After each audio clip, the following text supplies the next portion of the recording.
years old, was hit and killed by a drunk driver. He came up in the yard and hit my brother.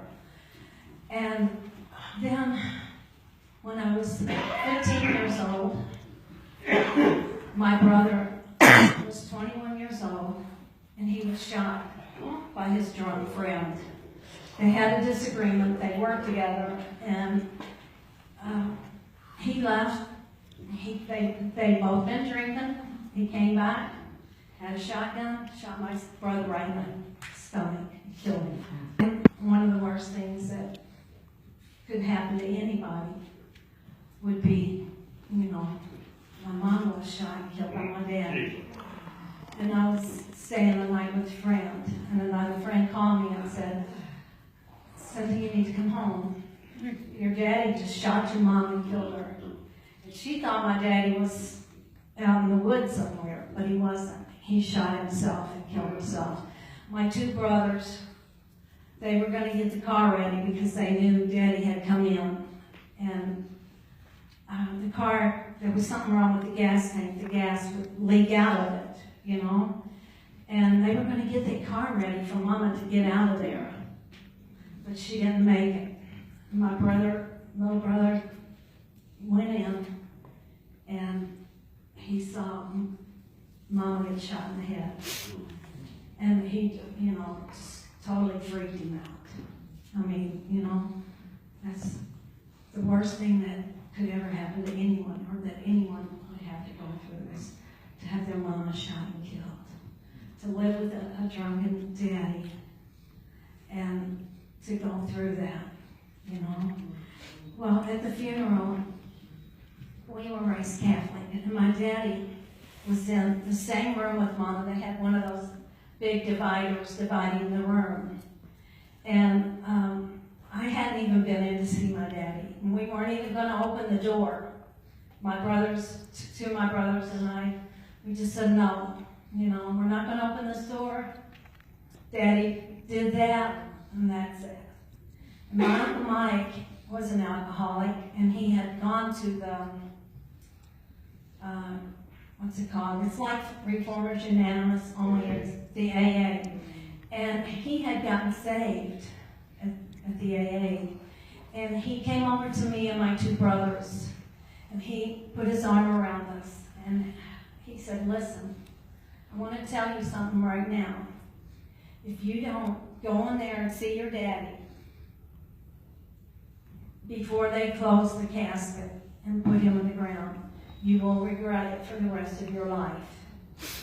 He said, "You all need to go in there and see your daddy." And I said, "Uncle Mike, don't you understand?" He said, "Since I understand, but I know something." And he was, I don't know, maybe in his 40s, late 40s. He was enough to have some wisdom, more than a 19-year-old anyway. So he said, "I know something, that if you don't go in there and just at least see your daddy, you'll be a bitter old nasty lady." And he said, "And you don't want to be that." He said, "You want to be a sweet and kind person." And so I said, "Okay, Mark," my two brothers, I said, "Let's go in. And we're going to see Daddy." So when we went in, as soon as we saw him in that casket, I started bawling and crying. And I wasn't saved.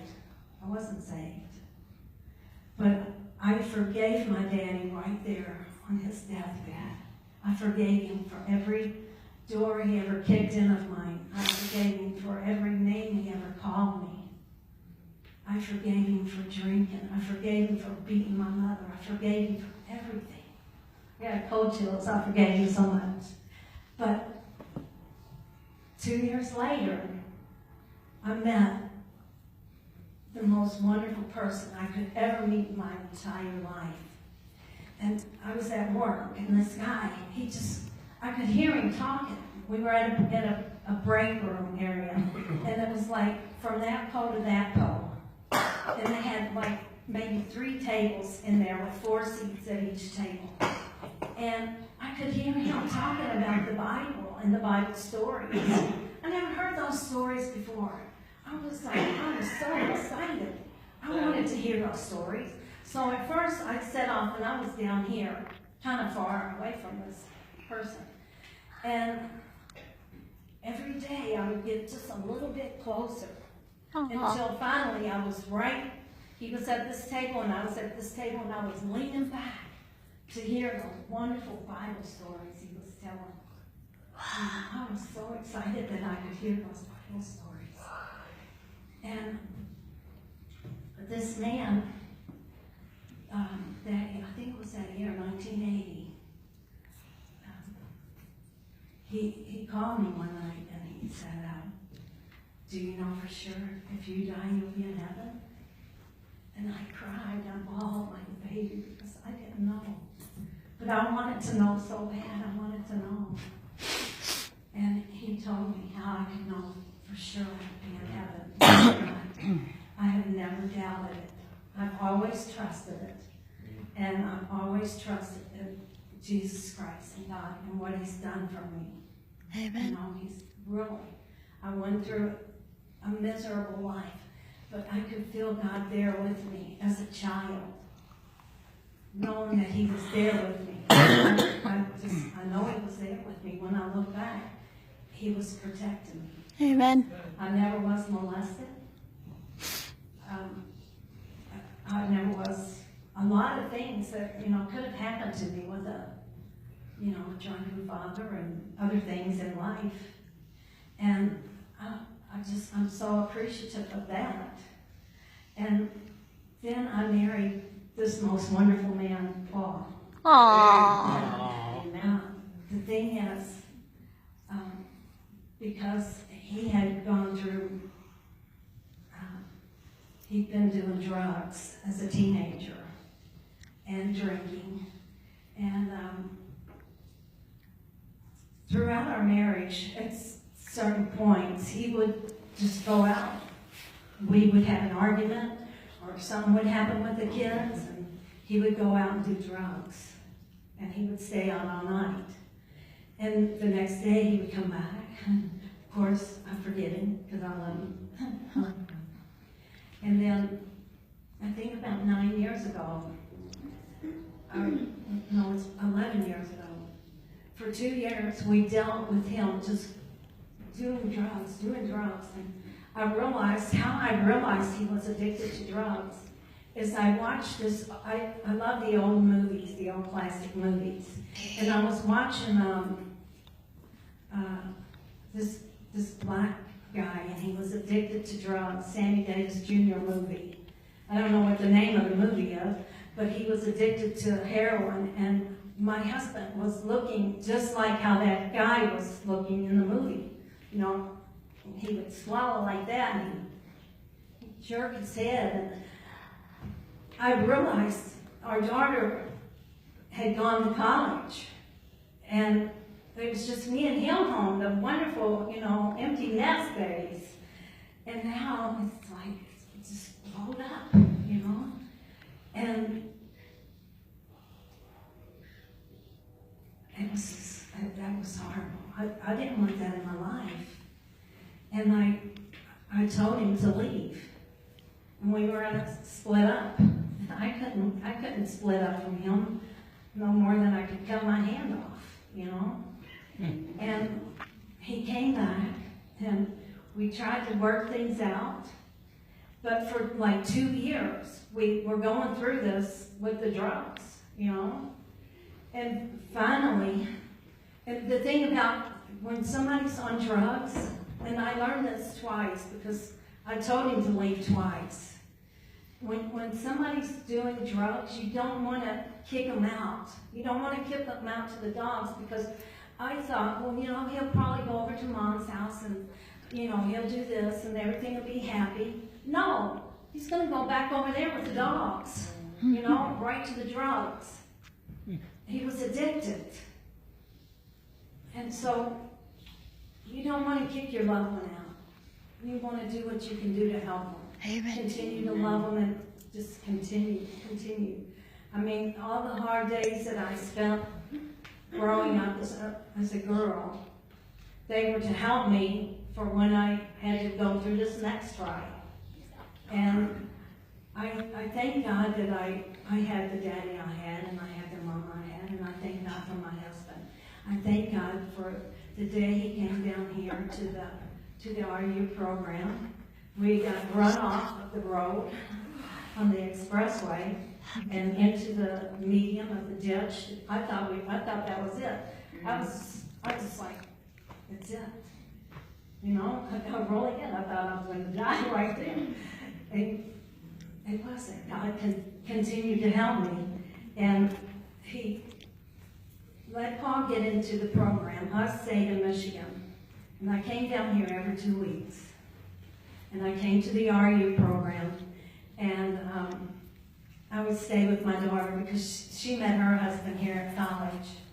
And they got married, and she had a house in Portage. So I would be able to stay with my daughter and son-in-law to come and see my love. And God took all of that, and He's used all of that to help us to have the relationship we have now.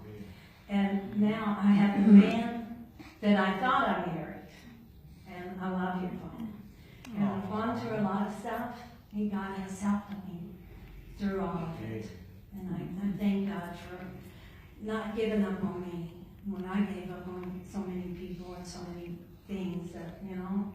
But he just kept me. He saved me, and I trusted in him, and I love him, and I love him, and I love him. And I thank you all for letting me do this. Amen. Amen.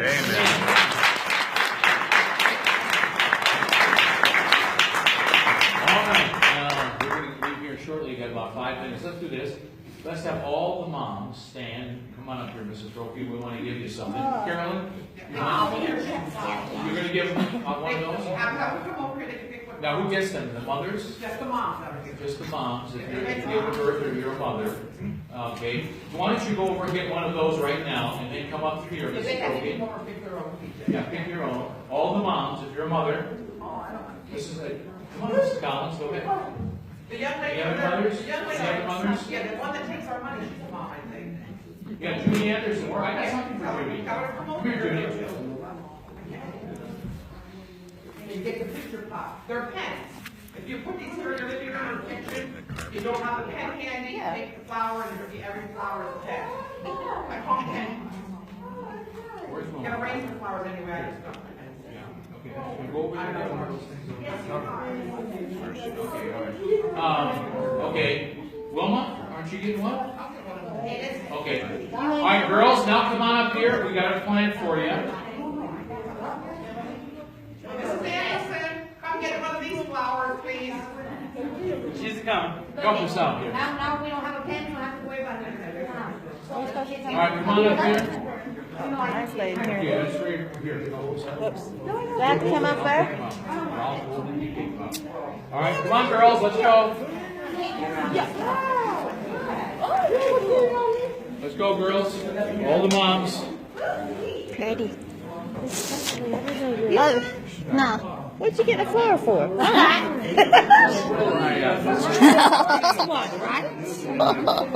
Okay, there we go. Here's Leela. Thank you. That's pretty. Thank you. Ah, sure.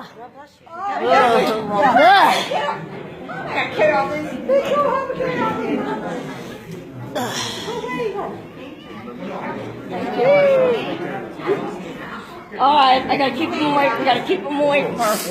She's sneezing. Oh yeah, she's sneezing. She needs to get a flower.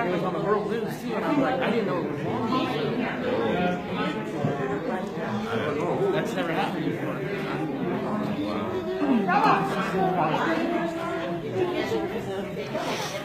Bonnie, Ethel. No. Did you get one of these things over here? Thank you, Carolyn. You're supposed to get a pen pop? Yes. Roland, get this for your wife. Did you get one of those Another mother. for your wife back there? I know. You said that everybody has an iPhone. Everybody that I know. Okay. Well, how do you know someone who doesn't? Yeah, I don't Who else? Any older ladies? Moms? I don't even know what the situation was call and text on it. Yeah. Those things kept going. My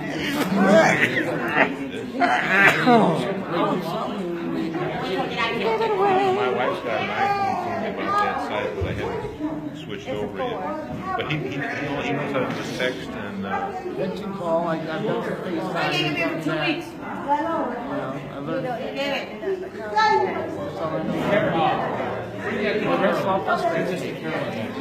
that's for me. I'm allergic. Carolyn.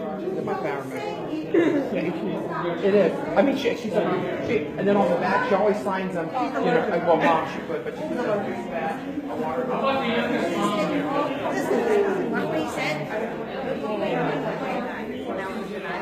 See, I'm scared of stuff like that. Is everybody happy? All right, listen, we'll have a word of prayer.